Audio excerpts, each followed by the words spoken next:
Pastor T.L. Barrett's been known on Chicago's South Side as a religious and community leader for 50 years. But it wasn't until recently that people started to uncover Barrett's trove of gospel music. In the 1970s, Barrett began making recordings of the music performed in his church. These were sermons he turned into songs that sat around for years until rappers started sampling them in the last decade. People like Kanye West, T.I., DJ Khalid, Alicia Keys. His song Nobody Knows was even used in a popular Nike commercial with Steph Curry a couple of years ago. All this recent attention on Pastor T.L. Barrett has culminated in a new box set from the Numero Group called I Should Wear a Crown. 39 tracks of his songs and sermons throughout the years. You'll notice in my conversation with T.L. Barrett that he's a pastor through and through. He can't help but preach. And in this episode, you'll hear a lot of his trademark aphorisms. You'll also hear about his distant relation to the Reverend C.L. Franklin and, of course, his daughter, the great Aretha Franklin. Pastor Barrett and I also talk about how he went from a high school dropout to a community leader. Plus what it was like for him to have his music discovered so publicly after decades.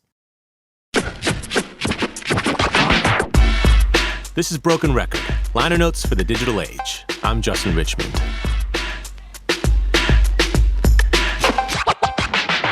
Here's my conversation with Pastor T.L. Barrett. We should start from the beginning. You have such a rich, fascinating history. And the fact that you grew up between Queens and Chicago, can you tell me a little bit about Queens and Chicago when you were growing up?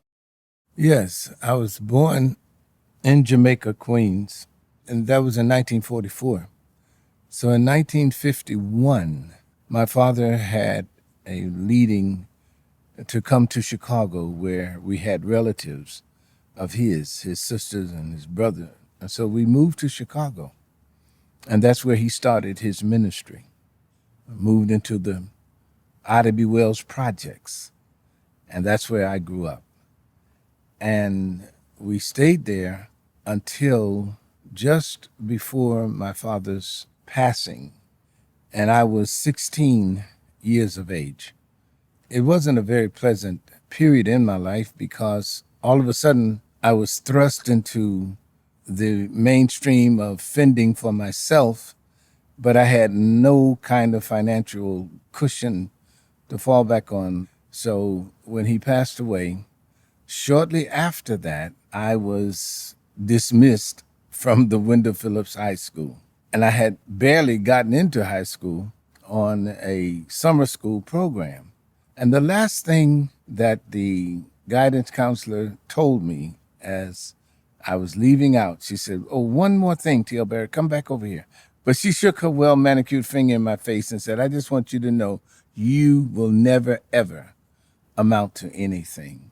Well, that really set me on a road for discovery, for my recovery. My sister lived at 57th in Indiana.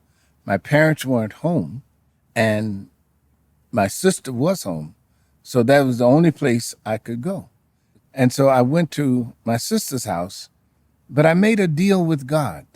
I said, "God, if you come out of that sky and just get right into my eye, let me have a very personal relationship with you.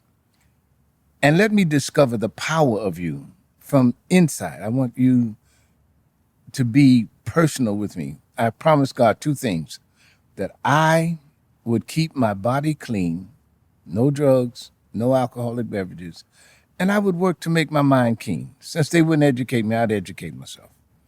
So I walked from 39th in Indiana to 57th in Indiana. Well, fast forward to today.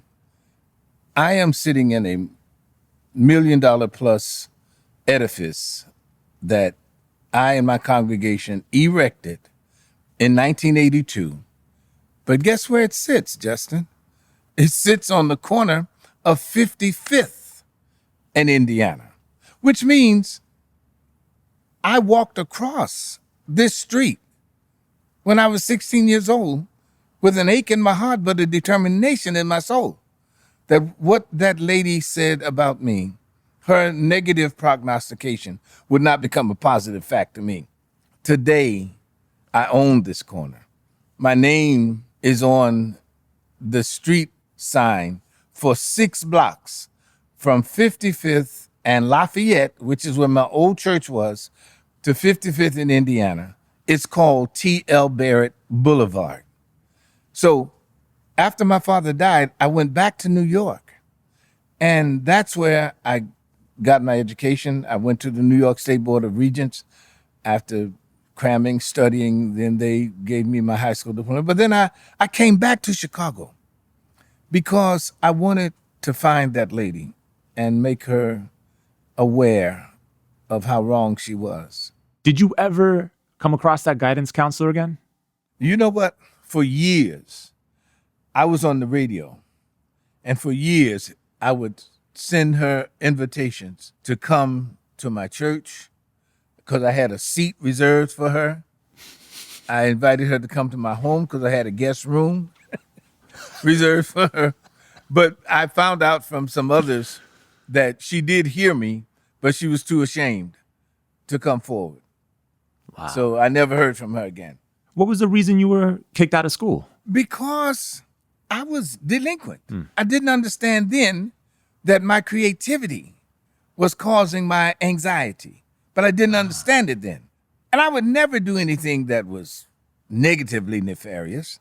In study hall, I would get my trio and we'd go behind the curtains in the assembly and we would start playing music and have the whole assembly rocking. And I'd get suspended for things like that. So now, the reason why I'm telling you all of this is to show you that some of my music was born out of that pathos that I lived through. I felt like I was like a ship without a sail. And that's a pitiful thing because ships have cargo, valuable cargo. I felt that I had some valuable cargo that could make an impressive contribution to the building of a greater society. But I didn't have a sail, but I found myself. So the song says, but I know we can make it. I know we can take it. And no matter what burdens are on us, I know we can shake it because we're like ships. Don't ever forget that you're like a ship. You have cargo. You have valuable cargo. And then when I thought about being like a ship without a sail, just like a ship without a sail, just like a ship without a sail. But I know we can make it. I know we can make it. I know we can take it. But I know we take it. I know we can shake it. And I know we can shake it.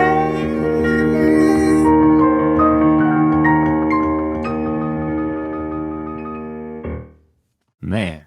So that began my message to the young people. I drew young people to my ministry in that little church on a one-way street going north called Lafayette Avenue. And every Tuesday night, young people would come from everywhere. And then celebrities started hearing about those young people. People like Donny Hathaway found his way there one night. And then Earth, Wind, and Fire, Philip Bailey, who's the lead singer, Andrew Woolfolk, who's a horn player, and Larry Dunn, who's a drummer. They all came over there that night. And the message that they heard touched their hearts. And the young people that they saw, that amalgamation of message and meaningful ministry touched their hearts. I became the spiritual counselor to Earth, Wind, and Fire. So before 16, would you say you grew up, were you spiritual or were you a believer? Did you grow up going to church? My father was a minister. My father was a preacher. I already had a strong moral compass embedded within me. You know, your dad was a minister. There was like a tension or an anxiety that you were feeling. And it almost feels like there was a tension maybe between your sort of church religious life, inner spiritual life, and between maybe music, which maybe felt like more of a worldly pull? I'm just curious where that anxiety was coming from, where you feel your creativity also came from. It was born out of frustration. You see, I almost turned against the church. You see, I never even graduated from grammar school. They would keep us in church almost every night past midnight, and I would be sleepy in school the next day. And I remember my teacher said, "Why are you sleeping?" I said, "Because I was at church last night." And then when I would tell my father and the church members, they would say, "Well, those people they don't know God, and Jesus is coming back any day now, and you'll be ready to go to heaven." And, well, as you know, Jesus didn't come back. I got left back, so I had to fight back. And I said, "God, I'm not going to teach that kind of theology because it doesn't inspire you. If you're going to church and you're hearing that any day now Jesus is going to come back and take us all the way, then why would you struggle with math and algebra?" Right. So when I found out that I was being left back, then I began to fight back. And I just, it came out in a lot of negative ways. And they just put me out of most of the schools on the south side of Chicago. But it wasn't until that lady told me that I would never amount to nothing. And that's when the shock of that reality, that I'm out here by myself, hit me, and that I'm going to have to seek my own relationship with God. And I did. We're called New Thought theology. It's not about a God in the sky. It's about a God in your eye. Just like I'm talking to you right now, I'm talking to God. Why not? Why do I say that? Because man is the only creature that God created not living. So I teach people to do unto others, not as you would have others do unto you, but do unto others as you would do unto God. Now, all living things have the presence and the energy of God in them, but the human beings are the representors of God. See, every time I get a chance to meet another human being, that's my chance to represent God to them. And that's why I have to treat you like you are a celebrity, even if I don't know your name. So if man and woman are representors of God, That's right. What is music? With music, with art, with dance, there are all kinds of ways. And the beautiful part about life is God does not discriminate on who that breath, that creative breath of God is bequeathed to. That's why in our church, we don't judge anyone. Now, anything that is perverse, yes, but we do not sit in the seat of judgment against anyone. I like that. To take it back to childhood and music, Yeah. what were you listening to? I mean, you're growing up in two hotbeds of just beautiful Black American music between New York City and Chicago in the 40s, 50s, 60s. What are you taking in, man? My father was a guitar player, and he had a group called the Southern Wonders, a gospel singing group. And then he formed us once he had us, my brother, my sister, myself, into a group of singers called the Barrett Singers. So we grew up listening to, and you won't know anything about these groups, like the Swan Silvertones. Come on, that's where Bridge Over Troubled Water comes from. Okay, Of course. so you remember them? Yeah, Sam Cooke and the Soul Stirrers. We grew up listening to them. We would travel the circuit with Pop Staples and the Staple Singers. Wow. Yeah, Mavis and I and the Staples, we were very tight. When you were a kid? Yeah, Pop Staples and my father were very close. I mean, the Staples and the Barretts, wherever you saw the Staple Singers, you usually saw the Barrett Singers until they went totally pop. Right. And then they took off like rockets. My father stayed with the church and that genre. So I was inspired by that music, but I also had an ear for jazz. I became a jazz pianist. I got a gig at the Waldorf Astoria when I was 17 years old. I would play every New Year's Eve. There was this group that would hire me to play. I was mixing the two, preaching the gospel and, trying to play jazz music at the same time. And it wasn't until I became a pastor that I was able to merge the two. And my favorite pianist was Errol Garner. I didn't know about Errol Garner, but people would tell me, said, you remind me of Errol Garner with a syncopated left hand. Well, first of all, I didn't know what syncopation was. So I said, there's nothing wrong with my hand. They said, no. I thought they were saying I had a crippled hand or something, but it was the rhythmic pattern that he would keep with his left hand. And on one of my albums, I think it's like a ship, I do a piano solo that's called Blessed Quietness. And it's kind of apparent there. So Oscar Peterson, Errol Garner were very, very strong influences on my music. Can you show us what it means to play kind of like Errol Garner? Okay. There was a song I used to play. It's an old song called What Are You Gonna Do? You're undecided now, what are you gonna do? Here you go.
Woo! And what's going on in that left hand? What's what is that?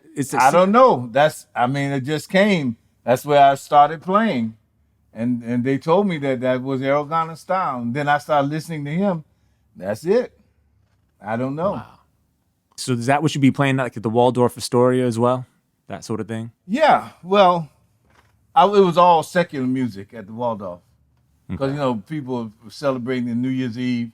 And they wanted to hear things like, look at me, I'm as tough as a kitten up a tree, clinging to a cloud I can't understand. I get misty holding your hand. Walk my way, and 1,000 violins begin to play. Might be the sound of your hello, this music I hear. I get misty the moment you're near.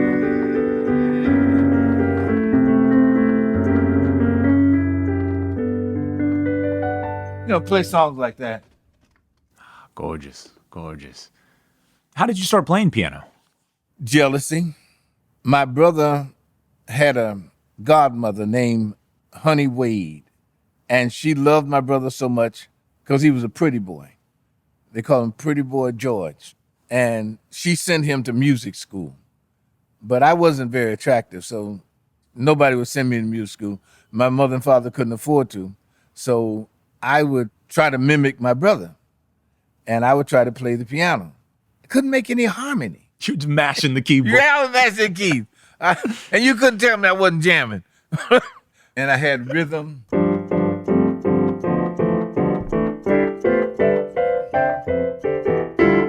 And that's how it would sound. And so My brother got tired of that. And he said, Junior, he called me Junior. He said, look, if you want to make harmony, he said, you're not making any harmony. He said, if you want to make harmony, you got to spread your fingers out and leave a space in between. Then I heard the harmony. And when I heard that harmony, then I put the rhythm to it. That's how it came out.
Oh man, is it true that you have a distant relation to Reverend C.L. Franklin and Aretha Franklin? Yes. My daddy told me that he and Reverend Franklin were cousins.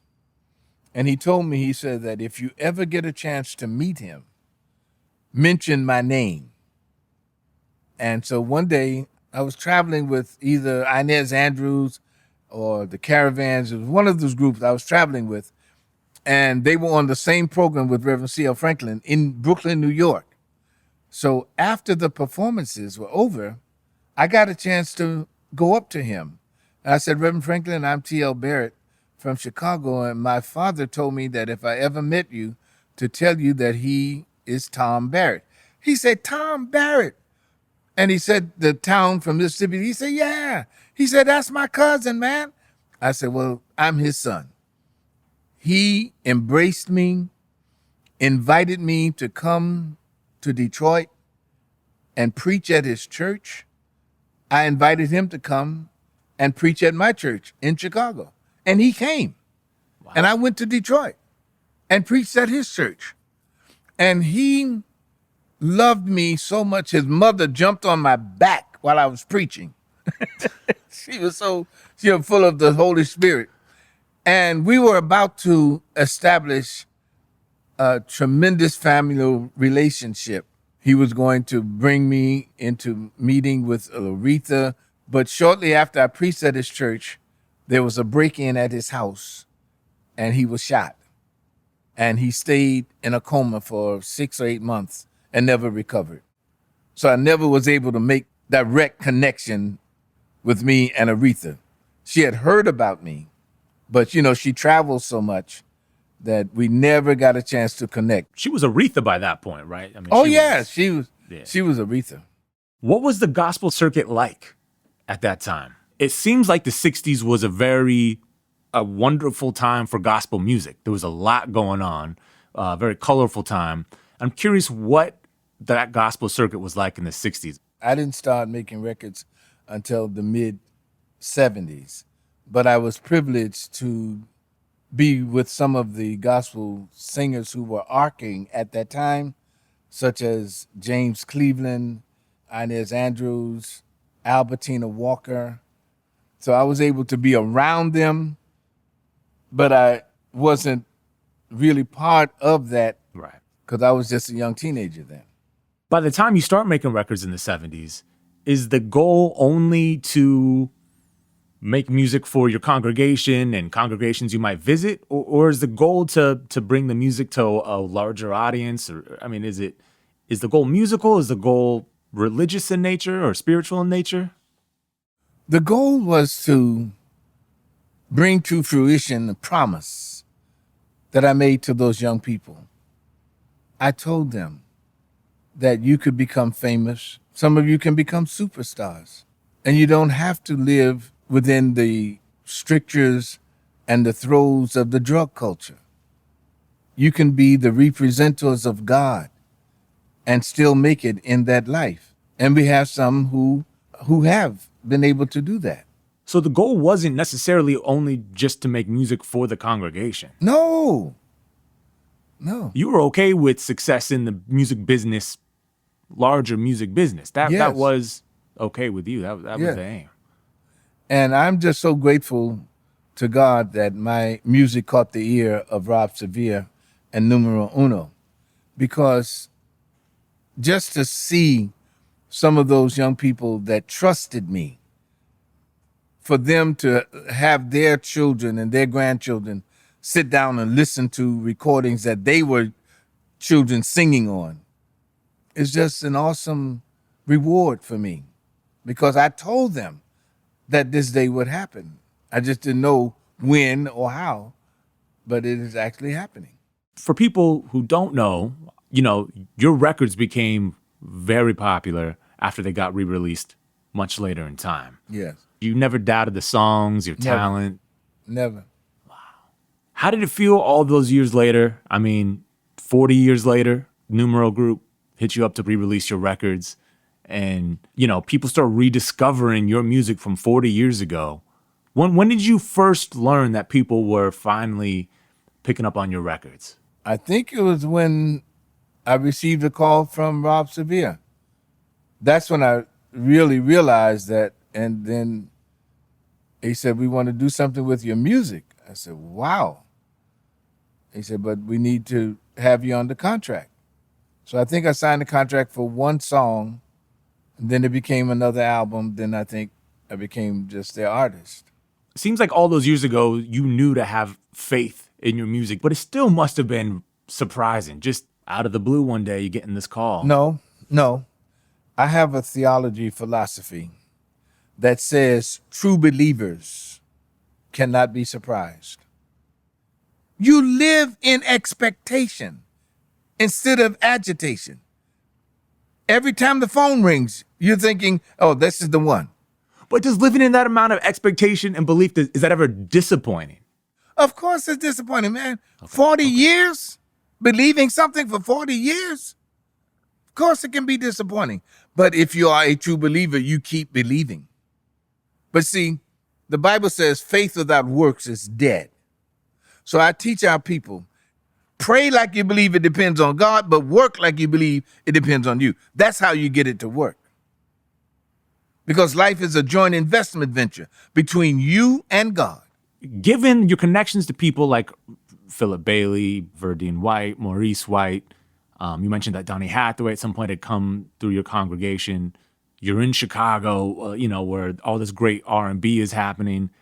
Did you ever think, well, maybe I won't make gospel music. Maybe I'll make R&B? No, because I did not segregate or label my music. I just made music.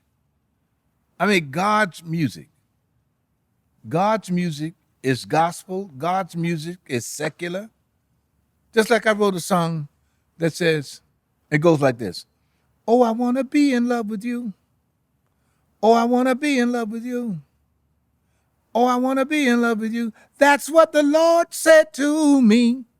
Oh, I want to take you by your hand while you're living in this evil land. All you need to do is trust me." Now, that same song can be transposed into, "That's what my man said to me," or "That's what my lady said to me. I want to be in love with you." It's the same message. "I said it long time ago." That's another song that I wrote. "I said it long time ago. Said it long time ago. I love you so." Now that can be sung in a nightclub, or it can be sung in church. Because God did say long time ago, "I love you." I told my wife 56 years ago, we've been married 53 years. I sing that to her. I said it long time ago. And then there's a part in the song saying, "And I'm saying the same thing today." The same thing I said a long time ago, I'm saying the same thing today, that I'll still make a way. It's not gospel, it's not secular, it's just music. It's God's music. That's one reason my broadcast was so popular, because I played Earth, Wind, and Fire on my gospel program. Their music is very spiritual. Yes. I played Keep Your Head to the Sky. I played You're a Shining Star. No matter who you are. God sent you here to shine bright to see what you can truly be.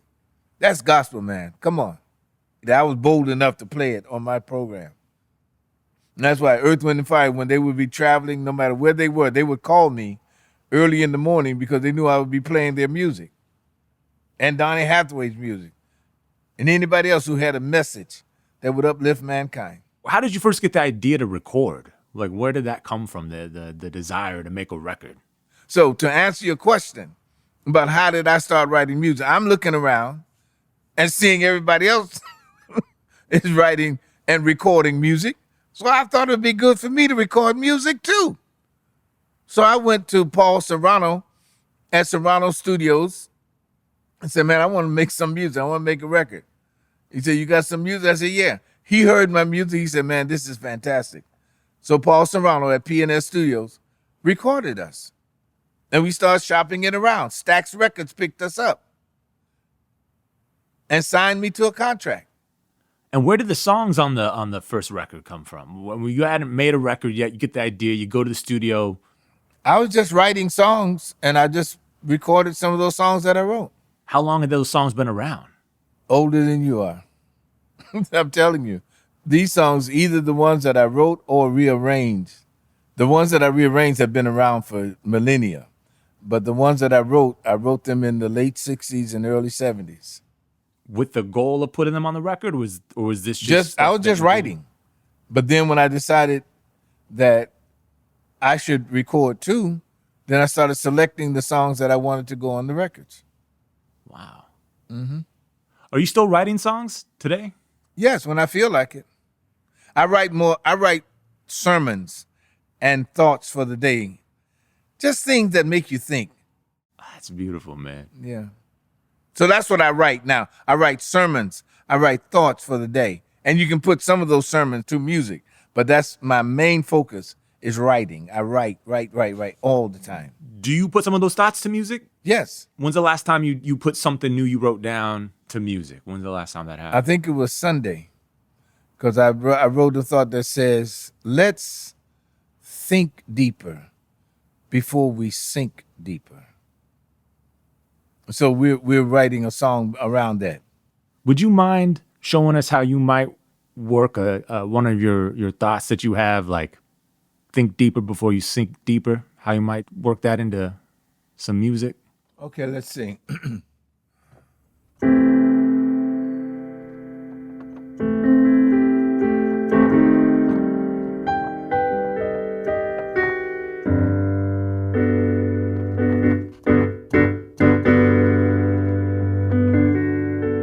Better think deeper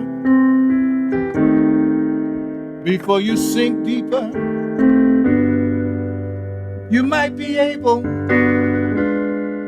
to keep her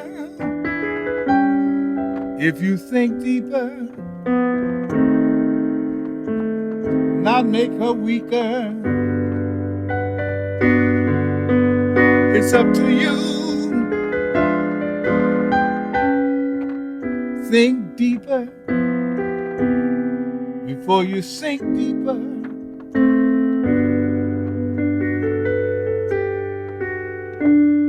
Stuff like that. Oh, man, that's wonderful. I discovered your music like a lot of people through the algorithm of streaming services like Spotify. So I got to hear your music. I fell in love with it right away. There was just something different in it that I hadn't heard in a lot of gospel music. I loved it. This collection that Numero Group put together, though, is the first time I've heard your preaching. Oh. It's the first time I've ever heard it. And I'm glad it's going to be on streaming now because it's really interesting. In one of the sermons, How Would You Like to Have a Nice Hawaiian Punch is the title of it. I mean, I was surprised by the fact that you were not afraid to be political and really at the local level. I mean, you were talking about getting people that you should be registered to vote and hold politicians to account. And I'm curious, especially when I speak with older Black folk who were around, lived through the civil rights movement, all that sort of thing, it feels like it must have been impossible not to be invested in politics. But rarely did I hear in that day sermons imbued with that kind of politics, unless we're talking about Dr. King, I suppose. Well, you see, I had the good fortune to be considered unfortunate, not having either parent, just being out here on my own at 16 years of age. I had a chance to see what actually makes the world go around. I actually got a chance to see that politics plays a great part in the living conditions of our people. And the only thing that would change that would be political change. And so I challenge my people to don't just join the church, but join your civic organizations as well. I said, if in order to be a member of Life Center Church, you have to have a voter registration card as well as a membership card. And you got to be an active voter. I do not want you to be a member of this church and whatever the wind blows your way, you're satisfied with. Join another church. I want people who actively participate in the building of their own communities. When we got ready to build our church, our people wanted to go out into the suburbs. Let's buy a church out there. I said, no, let's build our own church in the community. And we chose 55th in Indiana. This area was called the Hole, not W-H-O-L-E, H-O-L-E, Hole. It was the worst crime area in the city of Chicago. We built our church to look like a palace, and I called it the palace in the midst of malice. That's what we did in 82. And now in 2021, it is the most enviable community to live in. People are coming back to the community. The Barack Obama Library is built in proximity to our community. This is one of the most enviable communities in the city of Chicago now because we stayed here. We built the Cleo Center here. Cleo is named after my daughter, who was taken from us 13 years ago by domestic violence in our own community. And her name was spelled with a K. My wife's name is spelled with a C. And so Cleo stands for Keep Loving Each Other. That's what she would want us to do. And then my son led the community in building a residence, the Cleo Resident Building, the first totally green building in the city of Chicago. Wow. This community is a beautiful community now because somebody stayed, not just prayed, but we stayed and we worked and we're still working to make this a better community. Man, that's great. Thank you so much, Pastor Barrett. Thank you, sir. I appreciate it. Thank you. Thanks to Pastor T.L. Barrett for taking us to church today and sharing God's good word. You can check out a playlist of T.L. Barrett's new box set at brokenrecordpodcast.com. You can follow us on Twitter at Broken Record, and please remember to share, rate, and review us on your podcast app. Broken Record is produced with help from Leah Rose, Jason Gambrell, Martin Gonzalez, Eric Sandler, and Jennifer Sanchez. With engineering help from Nick Chafee, our executive producer is Mia LaBelle. Broken Record is a production of Pushkin Industries. Our theme music by Kenny Beats. I'm Justin Richmond.